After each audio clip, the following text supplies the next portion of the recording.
Good morning students, welcome back in chemistry classes, class 12th. Today is our topic second unit from chapter solution. Today our topic vapor pressure, solution and Raoult's law. Students, first of all, please study what is vapor pressure. First of all, vapor pressure क्या होता है? Vapor pressure.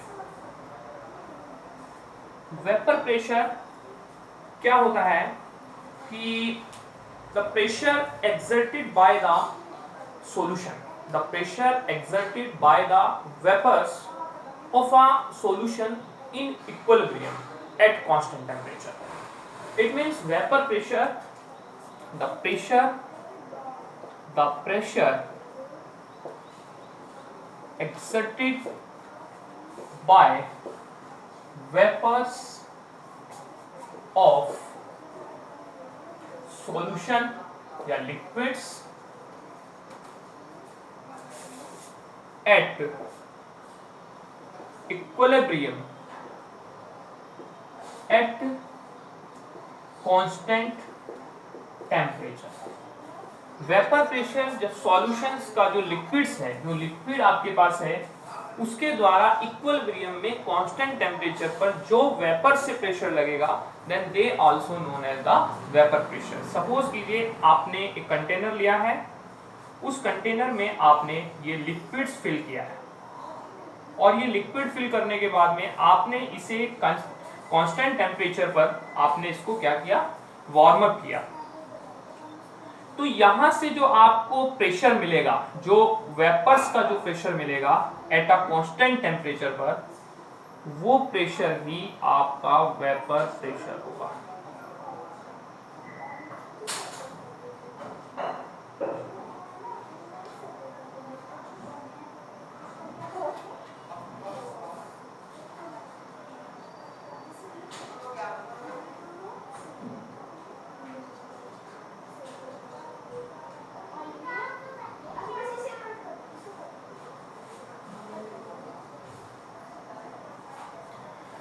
This is the vapour pressure.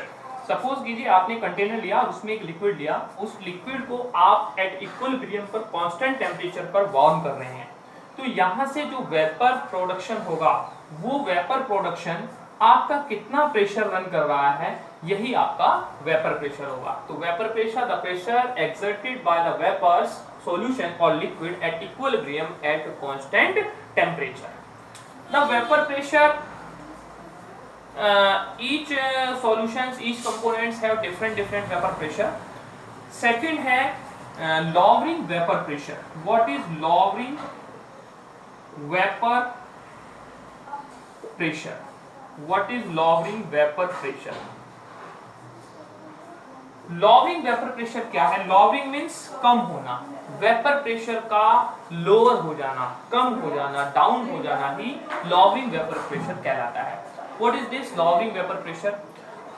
When a solution contain a pure liquid, जब कोई liquids हमारे पास होता है, जब कोई सॉल्यूशन हमारे पास होता है जिसका वेपर प्रेशर हम जो है कैलकुलेट करने जा रहे हैं, इफ दे आर वोलेटाइल, अगर वो वोलेटाइल सॉल्यूशन है, then the vapour pressure is high. तो उसकी वेपर्स का जो प्रेशर होगा वो हाई होगा, मैक्सिमम होगा. But if your solution is contain by non volatile solute, अगर आपका सॉल्यूशन नॉन वोलेटाइल सॉल्यूट से कंटेन है, तो then the vapour pressure is decrease, तो आपका वेपर प्रेशर डिक्रीज हो जाएगा. And we also known as the lowering vapour pressure. तो सबसे पहले मैं यहां बताना चाहता हूं कि वोलेटाइल और नॉन वोलेटाइल क्या होंगे.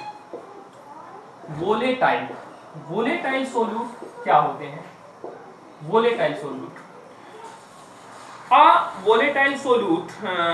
volatile solute does produce vapors at boiling point. कोई भी वोलेटाइल सोल्यूट जो होता है वो वोलेटाइल सोल्यूट होता है जो कि अपने बीपी पर प्रेशर देता है, अपने बीपी पर वेपर्स की प्रेशर को प्रोड्यूस करता है. Then they also known as the volatile solutes. Volatile solute solute does produce vapor pressure at boiling point. At boiling point, it means volatile solute वो सोल्यूट होते हैं जो कि वेपर प्रेशर को प्रोड्यूस करते हैं अपने बीपी पॉइंट पर। Non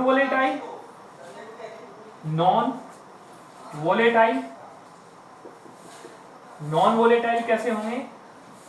non volatile does not produce vapour pressure at BP.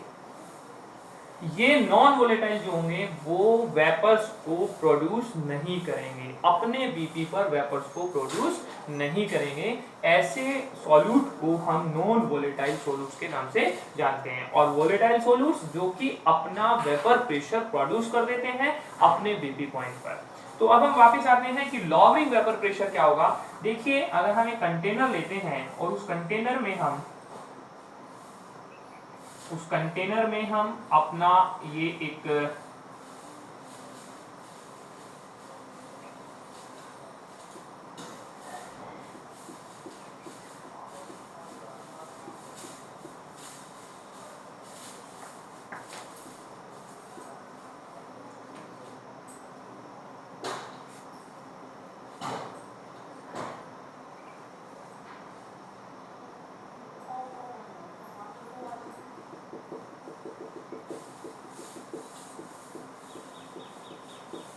देखिए, मैंने आपको डायग्रामेटिक तरीके से दो चीजें आपको दो कंटेनर शो किए हैं।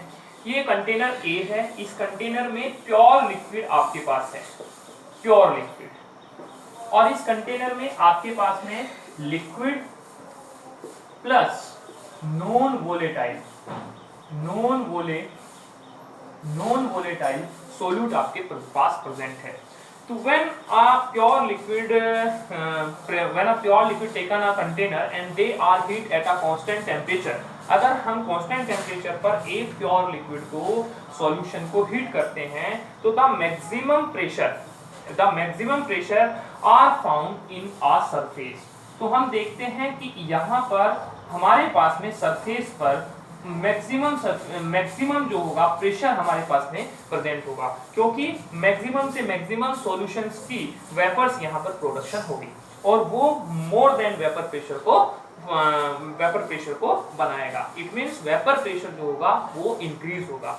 बट जब एक नॉन वोलेटाइल्स को आप किसी लिक्विड्स में मिक्स करते हैं तो वो नॉन वोलेटाइल, अभी हमने बताया कि ऐसे सोल्यूट जो होते हैं does not produce vapour pressure at boiling point पर वेपर प्रेशर को प्रोड्यूस नहीं करते हैं। तो इस सरफेस पर नंबर ऑफ जो मॉलिक्यूल्स हैं प्योर जो आपके पास में सॉल्वेंट है उसका नंबर ऑफ मॉलिक्यूल्स जो होगा वो डिक्रीज हो जाएगा और नॉन वोलेटाइल्स के जो मॉलिक्यूल्स हैं वो इस सरफेस पर आ जाएंगे, जिससे कि उसके प्रेशर में कमी आएगी, अर्थात उसके वेपर प्रेशर में कमी आएगी। और इसी वेपर प्रेशर की कमी को, इसी वेपर प्रेशर की डिक्रीजमेंट को हम क्या कहते हैं? लॉवरिंग वेपर प्रेशर कहते हैं। तो लॉवरिंग वेपर प्रेशर की अगर हम डेफिनेशन की बात करें तो आप कह सकते हैं when a non-volatile solute are mixed in a solution, then the decrease of a vapor pressure is also known as the lowering vapor pressure. When a known solute are mixed in a solution, then the decrease of vapor pressure of a solution, this is also known as the lowering vapor pressure. तो मैंने यहाँ पर आपको 3 points आपको बताए हैं कि vapour pressure क्या होता है, लॉवरिंग वेपर प्रेशर क्या होता है और वोलेटाइल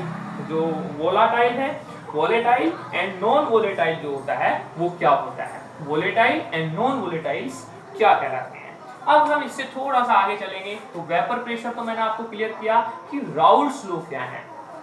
राउल्ट्स ने वेपर प्रेशर के रिलेशन में दो अपने रूल्स जो हैं, लॉ जो हैं एक्सप्लेन किए हैं। First law, Raoult's first law जो है, when a liquid contain 2 or more volatiles, and second when a liquid contain a volatile and non volatile solute. Okay, तो हम फर्स्ट ऑफ ऑल हम फर्स्ट इसका जो है लॉ को आपको बताते हैं, समझाते हैं। First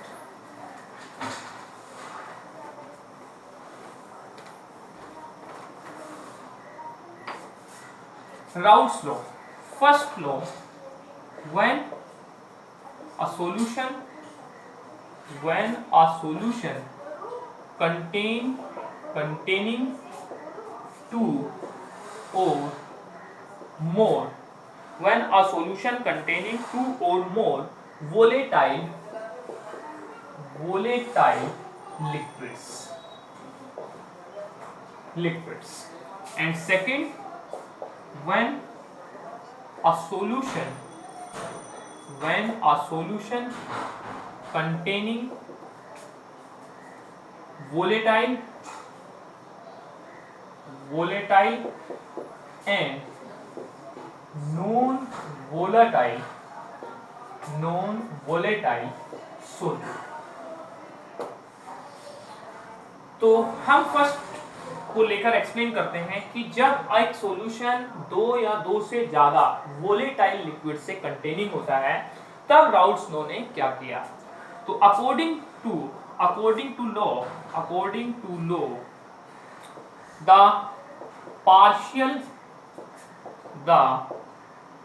partial vapor pressure of a liquids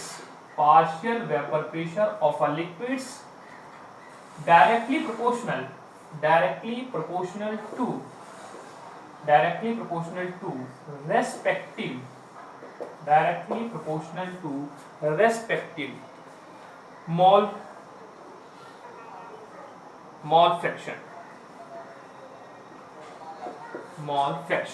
The partial vapor pressure of a liquids, volatile के लिए बात हो रही है, the partial vapor pressure of volatile liquids directly proportional to the partial vapor pressure of a volatile liquid directly proportional to the respective mole fractions।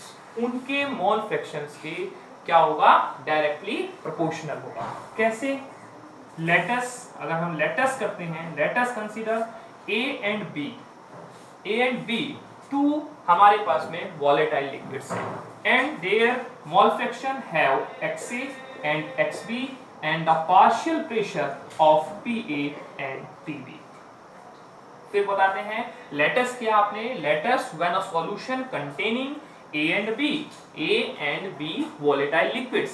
Suppose कीजिए आपका solution A and B volatile liquids से containing है and have the mole fraction XA and A have the mole fraction XA and B have the mole fraction XB and A have the partial vapor pressure PA and B partial vapor pressure of PB। Then PA according to law, PA directly proportional to XA and PB directly proportional to XB। It means PA is equal to P node A into XA, equation number 1, and PB is equal to P node B into XB, equation number 2।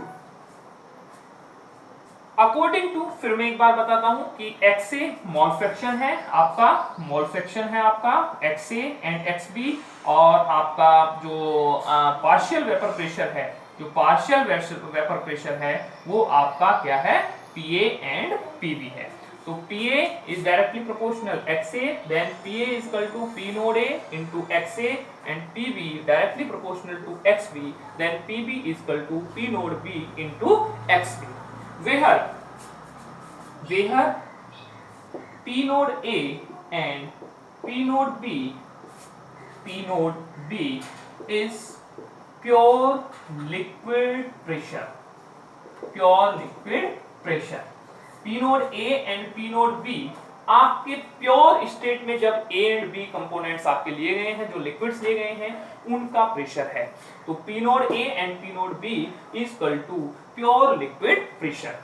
You know the total pressure of a solution, जो हमारे total solution होता है, the total pressure of a solution is the algebraic sum of their components pressure। It means PS is equal to PA plus PB, so PS is equal to P node A into XA plus P node B into XB।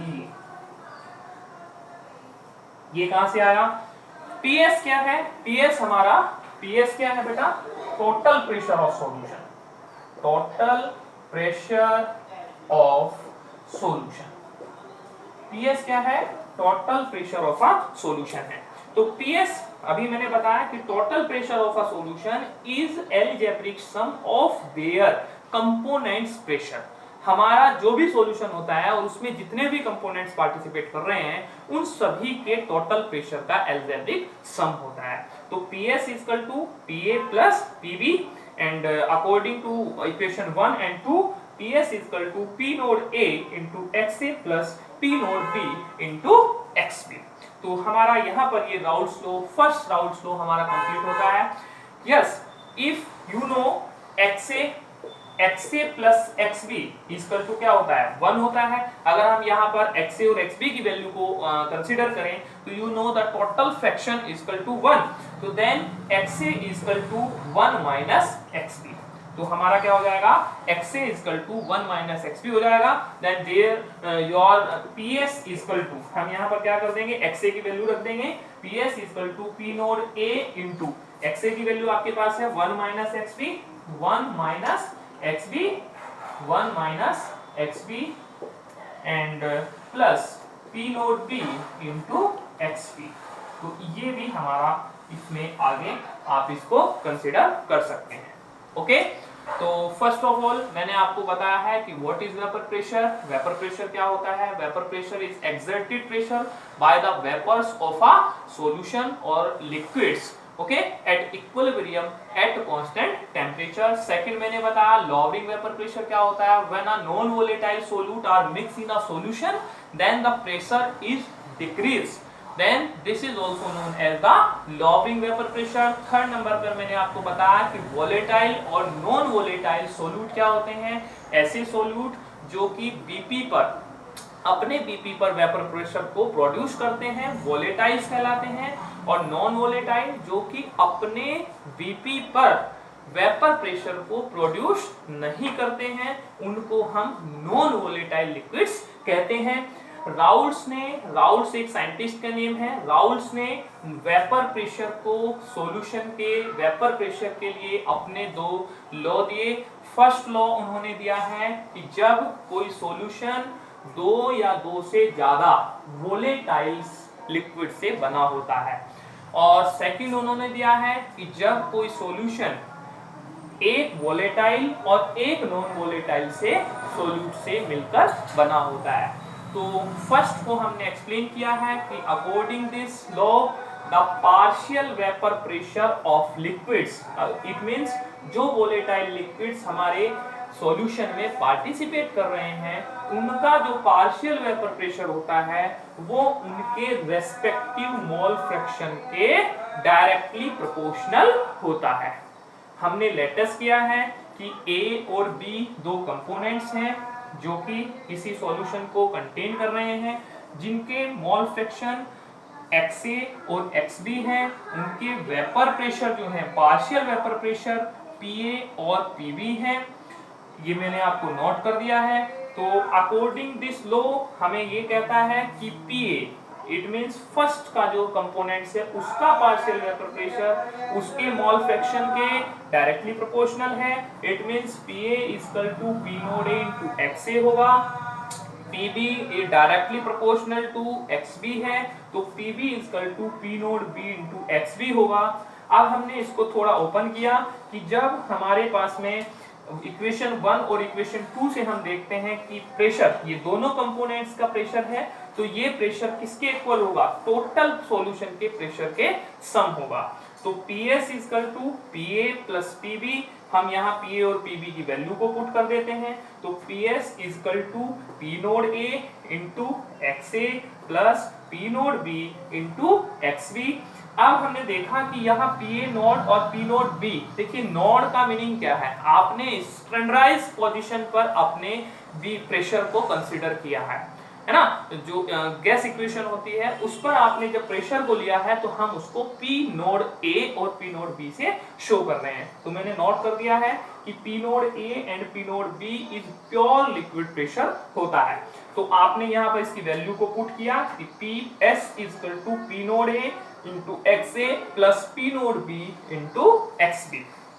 You know total fraction जो होता है, किसी भी solution को आप बनाएं, किसी भी मिक्सचर को आप बनाएं, तो वहां जितने भी कंपोनेंट्स होते हैं उन सभी का जो मोल्स फ्रैक्शन होता है वो सम 1 होता है। तो हमने देखा कि XA प्लस XB हमने 1 को लिया, 1 मोल लिया, तो XA equal to 1 minus XB है।